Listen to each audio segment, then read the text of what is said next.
Does the narcissist win?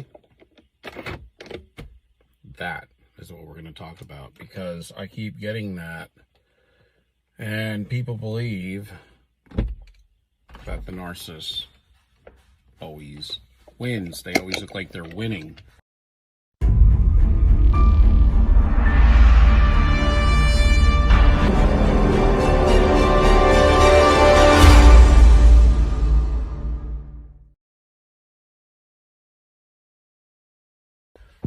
Or, do they get their karma? Do they reap what they sow? All that, right?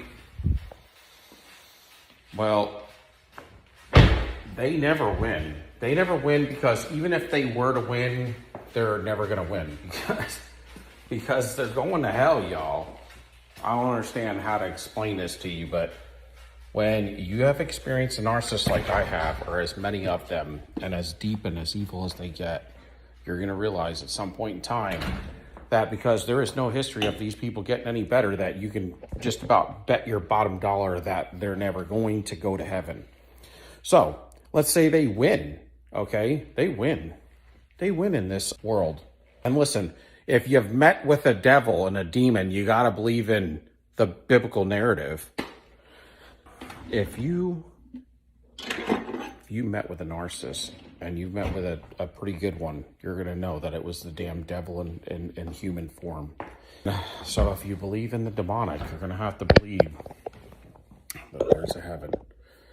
And so I guess my point is what if they do win on this earth? So let's say they win, they get to live their 80 years, 75 years, and all they're doing is sucking off people. So yeah, they suck off people, they laugh, walk away, go to another person, suck off them, laugh, walk away, get a trip out of this person. They use everybody for sex. They go back to them 7 times for cycles, like it says in the history of how many times we generally take them back before we quit with them. Some of y'all, some people end up staying with them forever. Sometimes if it's a borderline, you could stay married to them forever, but it's going to be a rough-ass marriage. You're never going to get anything out of it except emptiness, and you're going to have to enable them. So, yeah, so let's say, so then they make it through life. What if they do win? Well, then they go to fiery pit of hell, or face being blotted out by God the Father.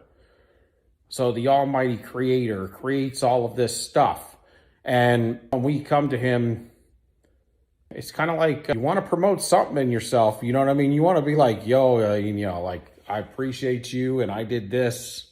I mean, you made me, right? With the narcissist, they have nothing to say, man. I used every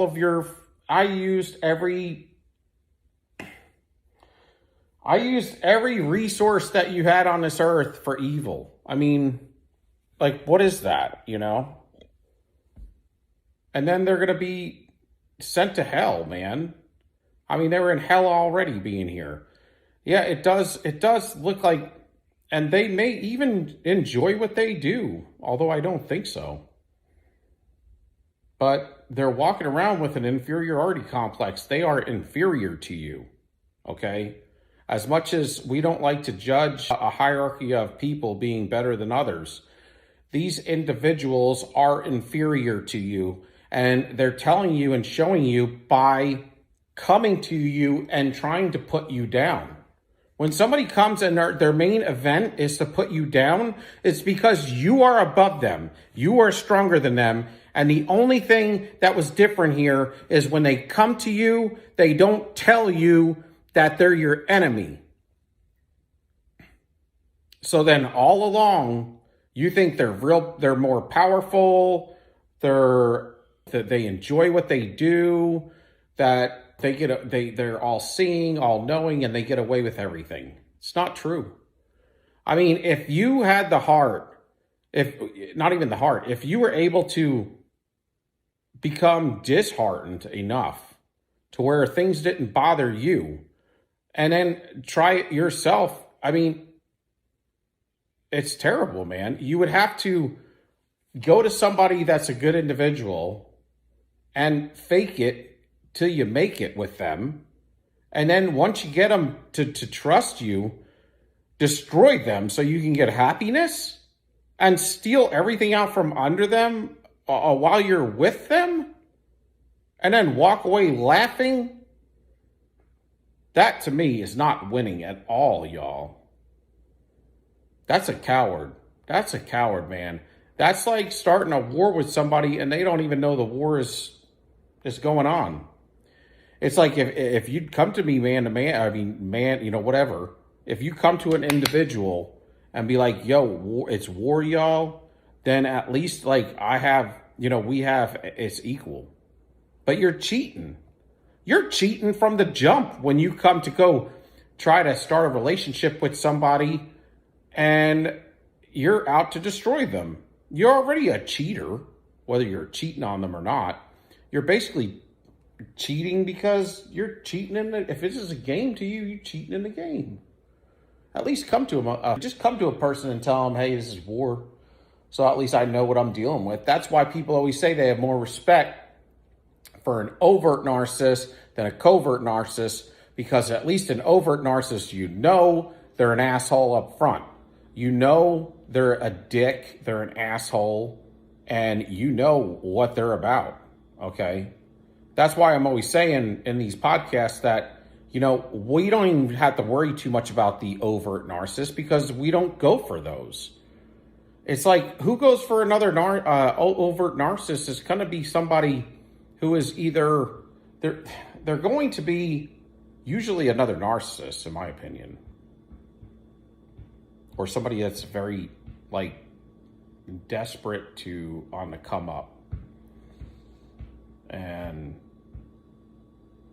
maybe they're broke, but the narcissist has money and the desperate person has good looks and they're maybe younger and they kind of fall into that trap. But when it comes to the narcissist, typically the empath, the people like us, we don't end up with the pompous dick that has always been that way and is like that out in front, because we know we don't like those people to begin with. We don't associate with those people to begin with. We get the covert, antisocial type, wolf in sheep's clothing narcissist because they got to fake it to get with us. And if they had it all together and if they were winning all the time and we were a piece of shit, then why'd they even bother coming to us? Tell me that. Why do you even bother wasting your time with us?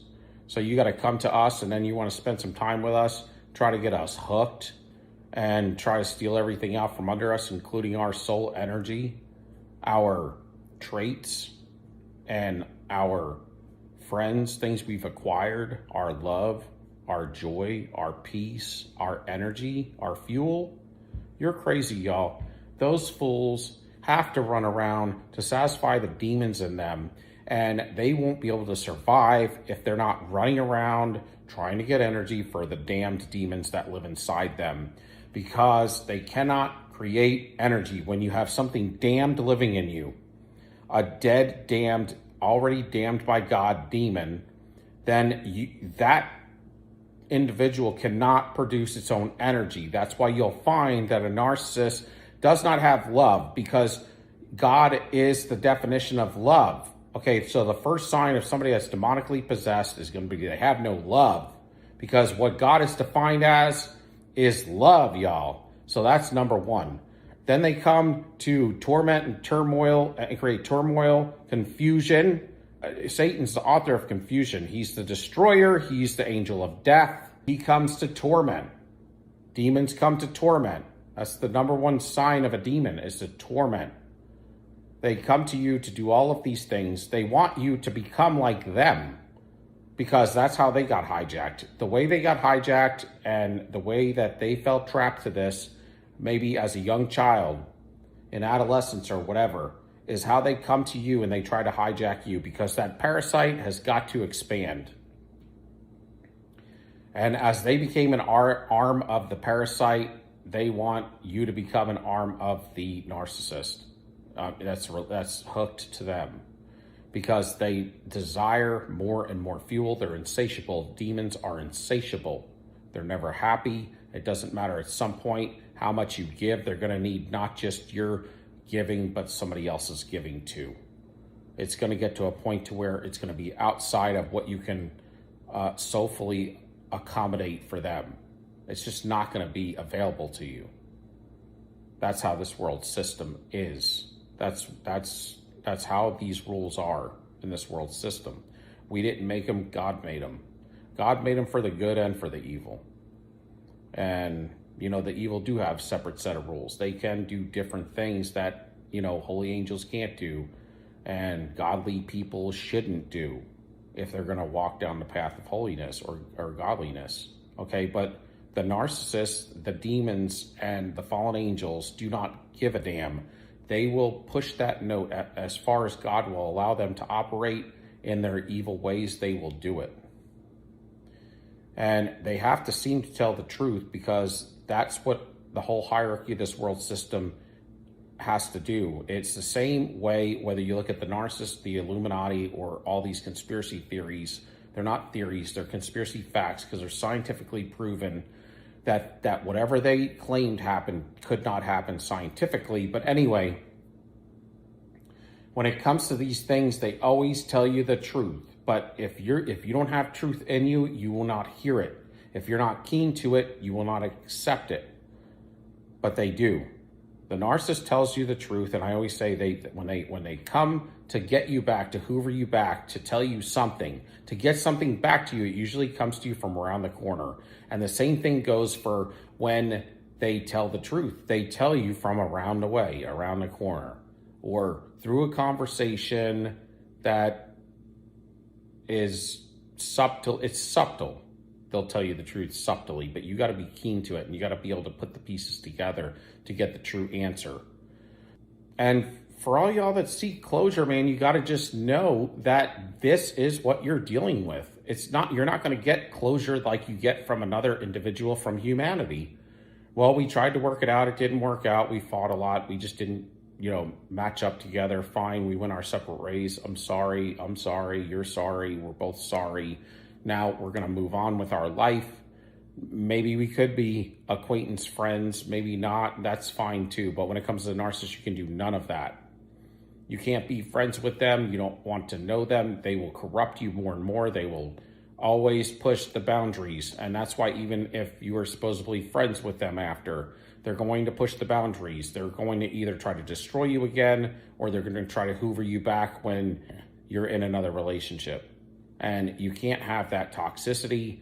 You cannot be around them. That's why you are forced to go no contact. And anybody that is going contact with them outside of some sort of business, like children or finances, that you're hooked to them for a certain period of time, for say 18 years because you have a child with them or something, and you have to gray rock with them, that's one thing.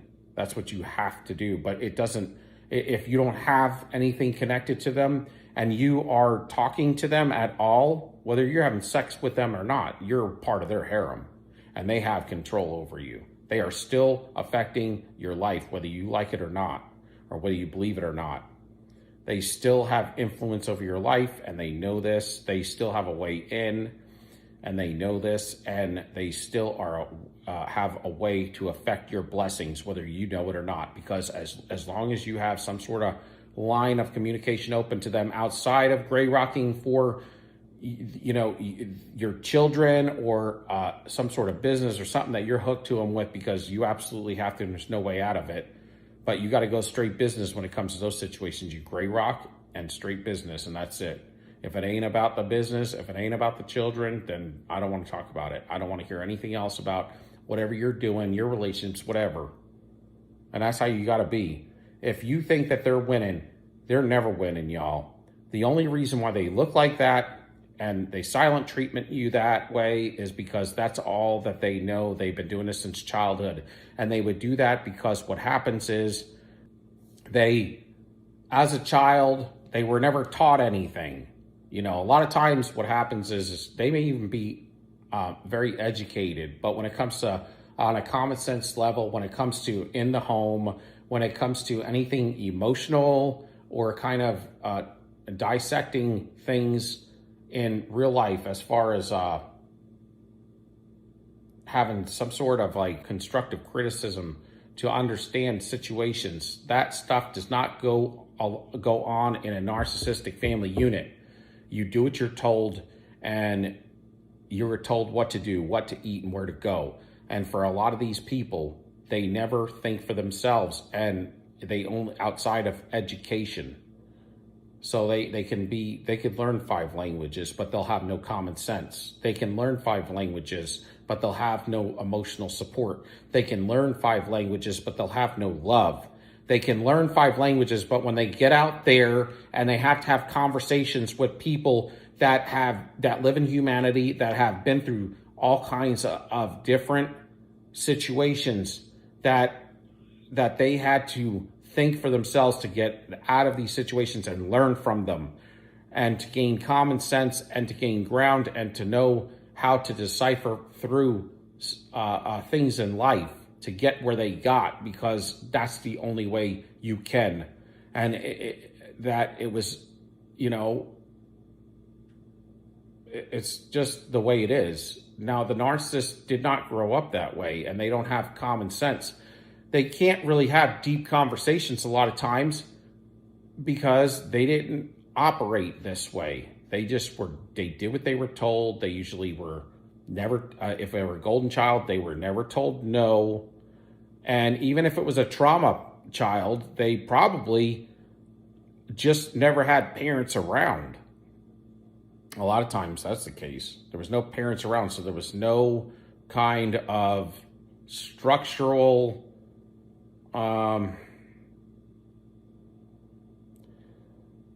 hierarchy of control that gave them an idea of what was right and what was wrong, what was good and what was bad, or any kind of way to live and with being reprimanded.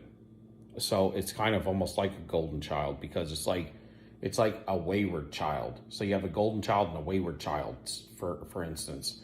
They both didn't have any kind of structure in. So I think that's where you get like the somatic narcissist and the histrionic narcissist, and then you get the cerebral narcissist. The cerebral narcissist could have came out of like having, no parent authority around, and they were allowed to do whatever they wanted to do, and nobody reprimanded them. Okay, and so they learned a lot, from doing things. Those individuals will not be covert narcissists. For the most part, the cerebral narcissist will be probably going to be overt narcissists, more or less.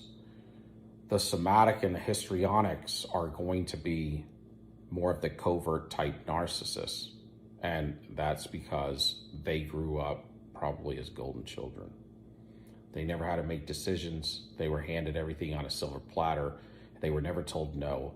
And whenever they wanted something, their parents ran out and got it for them. So they never built any common sense. They never understood love, because everything was transactional. They were awarded for getting good grades, but they were never loved. And so when they get out and about, even as younger children, they don't learn. They start to walk in this construct early with children at school. And it's always, when they meet you, they're already thinking, what do you have that they can get? Whether it's an item, whether it's sex, love, or energy, the energy of love, a roof over their head, somebody to keep them busy when they need to be distracted, and somebody that could spend money on them, somebody that can make them look good, somebody that can propel them out, somebody that can teach them something that they could use in the future to make them a better individual, but that's it. And usually they will trade sex for it. So, because they have no brain. So it's sex. And, this construct is the way of allowing demons to come in to their life, whether they know it or not, to take over. And that's why, to some degree, sometimes you'll see in a weird way that they look like they are winning, because that's the devil in them. that gives them that pompous look and those stern faces and those walks and things that they have sometimes, so that they can mimic that. But the demon already failed and has been damned. So the demon is just parasitic and taking down the life of the narcissist. And when they got, tired of just living through the narcissist, now they got to extend out and they got to get parasitic onto other targets so they can try to take them down too, or to just torment them. And that's basically it. But they have no common sense, they have no love, and they have no creativity. So what is that? That's artificial intelligence. That's why when you have sex with a narcissist, it seems like artificial intelligence. They're robotic. Everything about them is robotic. And the way that Satan comes into your life in this world system is through AI, artificial intelligence. Even in the Bible, it says that Satan is the prince and the power of the air of this world system. The air is the TV screen, y'all. It is the movie theater, y'all. It is the music, the media. It is social media. It's all of that. You are influenced through the media. And for all of you that don't think that technology existed before the 1800s, it did. Whatever has been will be again. There's nothing new under the sun. They had this stuff in the past. You've just been lied to. We've been reset several times. And we're not in the era that Christianity thinks we are. We're post-millennial kingdom, y'all. And it all got burnt up. The old technology got burnt up in the fervent heat. Anyway, that's all.